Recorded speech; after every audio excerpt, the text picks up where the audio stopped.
Good morning. Today's skill building talks about negative and zero exponents. The first thing we're going to figure out is why things to the zero power equal 1. So it says determine the pattern. So 2 to the fourth is 2 times 2 times 2 times 2. So 2 times 2 is 4. 2 times 2 is 4 over here. 4 times 4 is 16. So 2 to the fourth equals 16. I'm going to put it here. 2 to the third is 8. 2 squared is 4. 2 to the first is 2. So what is happening as I go from here to here? I'm dividing by 2. Here to here, I'm dividing by 2. Here to here, I'm dividing by 2.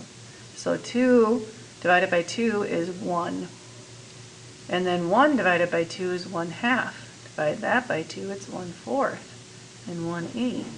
And 1/16. If you notice, look at this. Here's the 2 here, the 2 there. So it looks like the negative sign is just putting it underneath 1. 1 over. So here again, here's 1/4 and 4. So 1 over when you have a negative exponent. So 2 to the third is 8. The negative, move it underneath the fraction bar. So 1 over. 2 to the fourth is 16. Negative 1 over. All right, is this true right here? This 2 to the 0 equal 1. Is that true for everybody? So here we try another one. 3 to the fourth. 3 times 3 times 3 times 3. So 9 times 9 is 81. So this is 81. Here's 27. 9. 3. So this time I'm dividing by 3 every time. 3 divided by 3 is 1. This one's going to be 1/3. 1/9. 1 over 27 and 1 over 81. So again, you can see this theme going on here. Anything to the 0 power is 1. And then negatives, it's like 3 to the first, which is 3, and the negative moves it into a fraction form, so 1/3 or 1/9, 1/27, etc. So one more here. 4 to the fourth is 256. 4 to the third is 64, and then 16 and 4, and this is 1. Here's 1/4, 1/16, 1/64, 1/256. So there they are. So anything to the 0 power is 1. That's the big aha right there. And negative exponents are really their positive counterparts underneath the fraction bar. So here's some problems for us to try. Anything to the 0 power is 1. So all of this stuff, I mean, we could calculate it all out if you want to, but since it's to the 0 power, this whole thing is 1. I'm just going to split this into little parts here. Same thing here. Anything to the 0 power is 1. Okay, picking on some of the other ones here. I'm going to move over here. So this is the only one that has a negative exponent, so this guy is going to move to the other side of the fraction bar. We don't have a fraction bar in here right now. If we did, it would be right here, and these guys would be over 1. We typically don't write over 1, so that's why they eliminate the fraction bar and the over 1 part. So this one's going to stay put because he's positive, and v to the negative fourth is going to move down and become positive. And that's all we can do on that problem. Let's look at this one over here.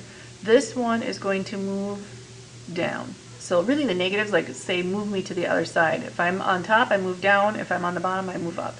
It does a flip. This one's a positive exponent, it's going to stay. That's a positive exponent, it's going to stay.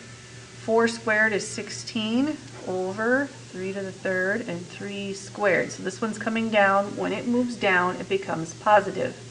So now this is 16 over 3 to the 1, 2, 3, 4, 5. And 3 to the fifth, by the way, is 243. We're going to leave it in that form like that. All right, again, anybody with a negative exponent moves. So this one's going to come down. That one's going to go up. And this one's going to go up. So I like to rewrite the problem with everybody in their new spots. M to the third, m squared moved up. N to the seventh moved up. N to the fourth moved down. Now we're going to simplify this further.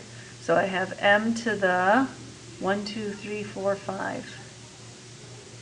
And the n, so I have 7 n's on top. 1, 2, 3, 4, 5, 6, 7. 4 on the bottom. And n divided by n is a 1, so I can cancel these off. These are all 1s. 1 times all this stuff, these are the ones that are left, so n to the third.